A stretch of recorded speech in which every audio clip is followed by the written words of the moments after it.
Bonjour et bienvenue sur la chaîne du Viking Vert pour le bilan des 5 premières journées de championnat de Ligue 2, de nos Verts bien entendu, qui se sont passés plutôt bien. Mais d'ailleurs, dis-moi toi en commentaire ce que tu as pensé du début de saison de nos joueurs stéphanois. Alors tout en tenant en compte qu'il y avait eu le mercato pendant ces 5 premières journées, qui jusqu'à la fin de la quatrième, on ne savait pas qui partira ou qui restera, notamment Stassin et Jurko Davitashvili, qui vont rester avec nous dans le forêt au moins jusqu'en janvier, et ça c'est très bien parce qu'on a vu la rentrée face à Clermont de Stassin, et ben, il est en forme, il marque, et ça c'est très bien qu'il soit chez nous, et puis Juriko Davitashvili pour débloquer des situations quand c'est fermé sur un éclair de génie comme face à Boulogne, eh bien il peut faire des différences et pour notre attaque c'est très bon. Et d'ailleurs en parlant d'attaque, on va commencer par le point de vue comptable de ce début de saison. On a la meilleure attaque avec 11 buts marqués, donc ça fait un peu plus de 2 buts par match. Comme notre nombre de points où on est à 11 avec un peu plus de 2 points par match pris, un peu plus de 2 points par match pris, donc ça c'est très bien. On sait que pour finir dans les deux premiers, c'est 2 points minimum par match qu'il faut. On l'a vu les années précédentes, c'est à ce rythme-là que tournaient les équipes. Donc de ce point de vue-là, on est dans le rythme et c'est très bien. Avec 3 victoires et 2 nuls, on arrive à 11 points. Et du point de vue défensif, on est la troisième meilleure défense, égalité avec d'autres, avec 5 buts encaissés, ça fait 1 but par match, il ne faut pas en prendre beaucoup plus. La meilleure défense pour le moment c'est 3, avec 3 buts encaissés. Donc voilà, il ne faut pas prendre plus d'un but par match. On sait qu'en Ligue 2, c'est les meilleures défenses qui finissent souvent devant, et même en grande majorité devant. Donc il faut continuer à avoir cette solidité défensive. En ce qui concerne les joueurs, les meilleurs buteurs, alors on en a 3 à 2 buts. J'allais dire Lucas Tassin, non, pas encore. Zuriko Davitashvili avec 2 buts, Irving Cardona et Augustine Boakier. Donc voilà, on marque, il y a beaucoup de joueurs qui marquent. Il y a Nadé qui a marqué, Benol, Jabber, mais après il y a eu 4 buts contre Rodez. Donc voilà, il y a eu pas mal de buteurs, mais avec l'arrivée de Lucas Tassin qui a marqué déjà un but, ce sera sans doute, et peut-être lui, en tout cas on lui souhaite, je suis à Dufus à marquer également. Donc voilà, ils peuvent se tirer la bourre à deux, nos avant-centres, et puis avec Cardona et Davitashvili, ça peut être une belle compétition interne pour savoir qui finira meilleur buteur de notre club. Et sur les passes décisives, c'est Boakier avec 3 passes D, et il y a Cardona qui en est à 2. Et c'est pareil, il y a pas mal de joueurs qui font des passes D. Il y a Mouefek également, il est à 2 également. Donc voilà, on a des joueurs qui sont décisifs dans plusieurs zones du terrain. Boakier 2 buts, 3 passes décisives. Cardona 2 buts, 2 passes D. C'est intéressant de pouvoir être également buteur et passeur. Et sur ce point-là, on a Boakier qui a déjà été 2 fois ou 3 fois, alors c'est 2 fois il me semble, pardon, 2 fois dans l'équipe type cette saison, donc récompensé de sa régularité du début et de ses bonnes performances. Alors même s'il est un peu en dents de scie, parce que des fois en première mi-temps on le voit pas, et d'un autre côté on le voit, voilà, Boakier a été récompensé plusieurs fois par la, par la Ligue et la Ligue 2 notamment pour ses bonnes performances, pardonnez-moi. Et donc d'un point de vue de nos joueurs, nos joueurs sont plutôt performants. Et ça, c'est bon signe, même s'il y a des choses qui sont perfectibles. Et là, on va parler maintenant du jeu, de l'aspect du jeu. Déjà, tactiquement, Orneland n'a jamais changé de système. On est toujours dans son fameux 4-3-3.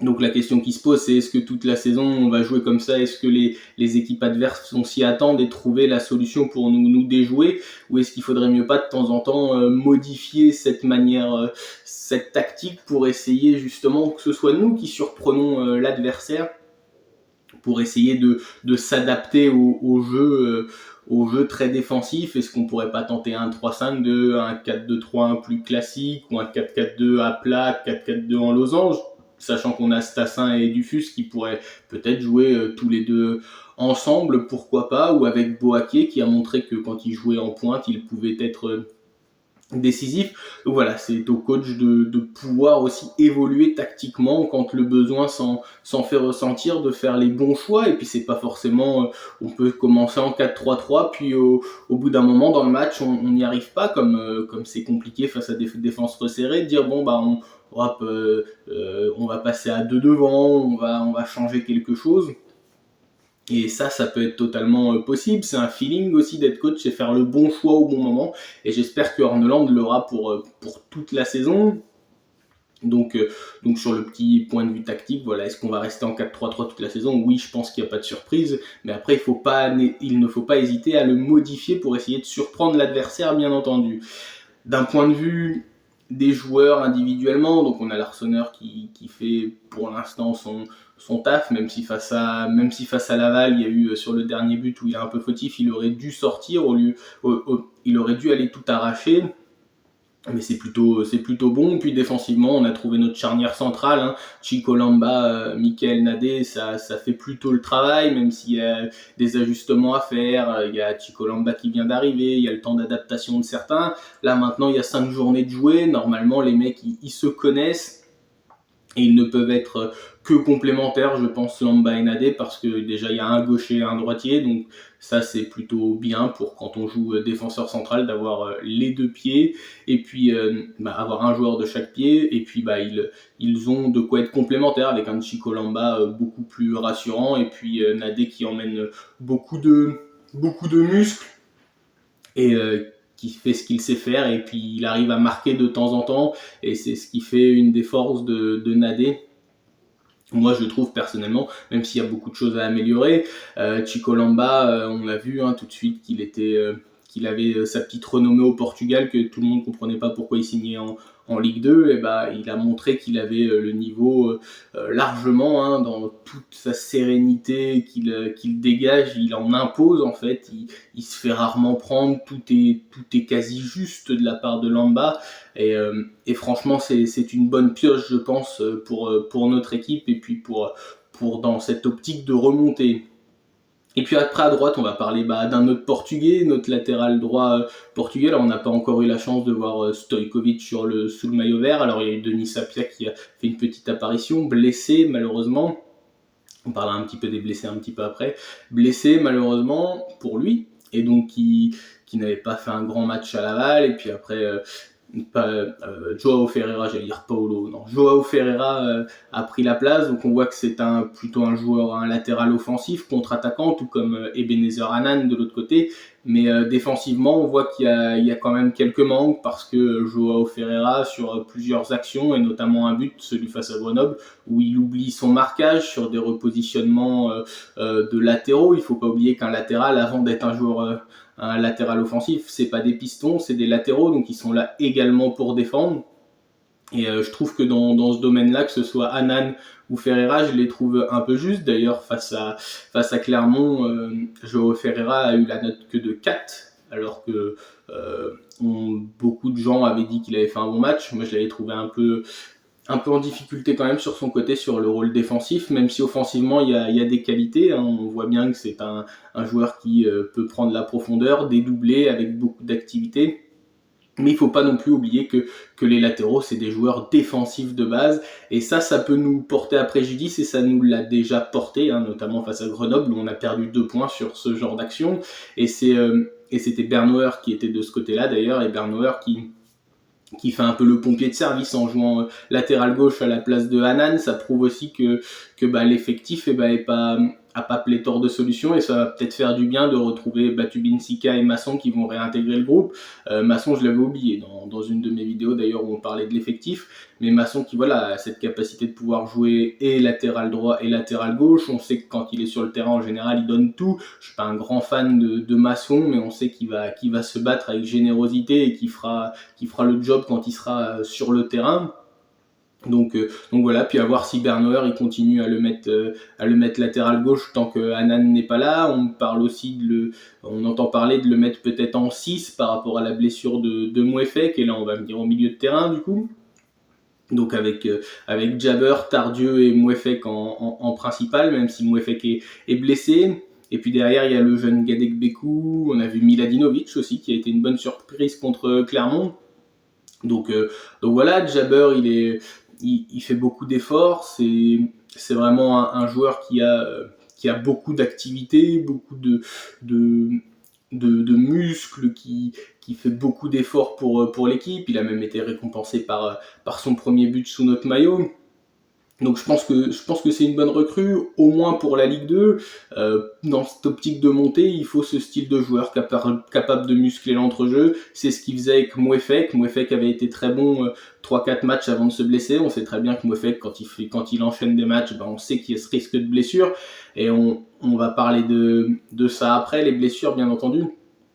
Parce que le nouveau staff a rien changé, Mouefek se blesse toujours autant, et ça c'est problématique. On a vu qu'il manquerait peut-être un milieu, et peut-être que cette idée de monter Bernauer est peut-être venue de là, même si Gadek-Bekou faisait le travail, hein. Il fait des bonnes prestations, notre jeune milieu stéphanois, mais il faut pas non plus lui mettre tout sur les épaules à cet âge-là, mais après ça peut réussir dans un effectif qui a quand même quelques joueurs d'expérience, notamment Tardieu au milieu de terrain pour l'accompagner. Tardieu, on a vu qu'il avait apporté souvent son expérience depuis le début de championnat sur ses replis défensifs, ses replacements quand Jaber Mouefek se projetait.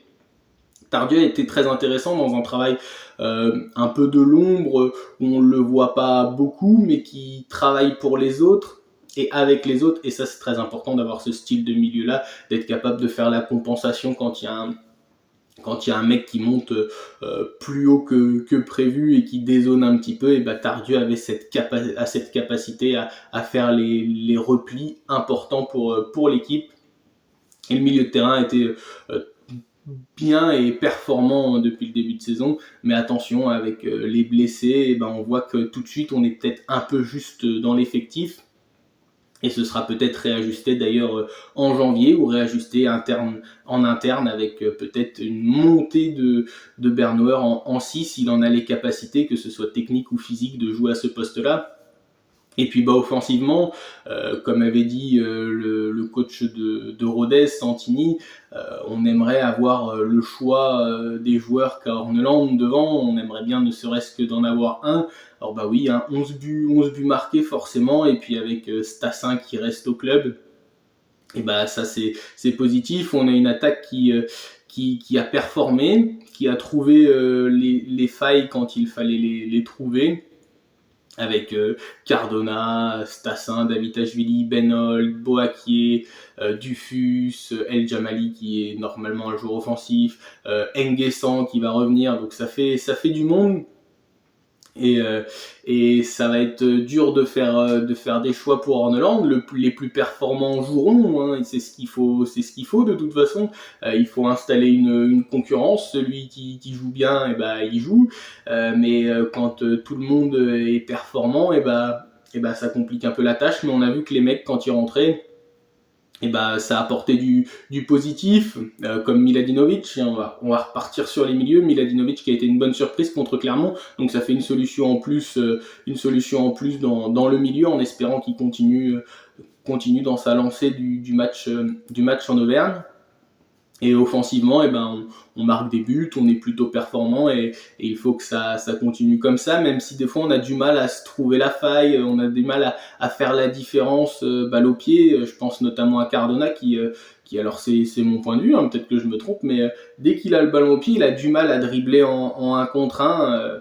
Je trouve qu'il a pas cette capacité-là. C'est plus un joueur qui va sur un 1-2 faire des différences, mais rarement dans le dribble.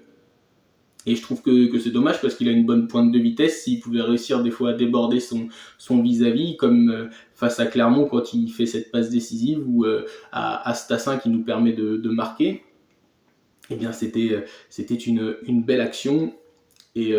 Et voilà à peu près pour le bilan de ces 5 premiers matchs. Je pense qu'on peut mieux faire avec l'effectif que l'on a, mais attention non plus à ne pas s'enflammer, parce que la saison est longue. Une spirale négative peut très vite s'enclencher. Rappelez-vous la saison où on monte, où à un moment donné on touchait le fond, notamment après Dunkerque, on avait perdu 1-0, complètement nul comme match. Il faut faire attention de ne pas tomber dans ces spirales négatives. Après, la Ligue 2, on sait, il faut savoir arracher les scores, et puis savoir marquer, gagner tout simplement de un petit but à 0, c'est amplement suffisant. Et puis si on pouvait continuer à être invaincu le plus longtemps possible, ce serait parfait. C'était le Viking vert. Ciao ciao!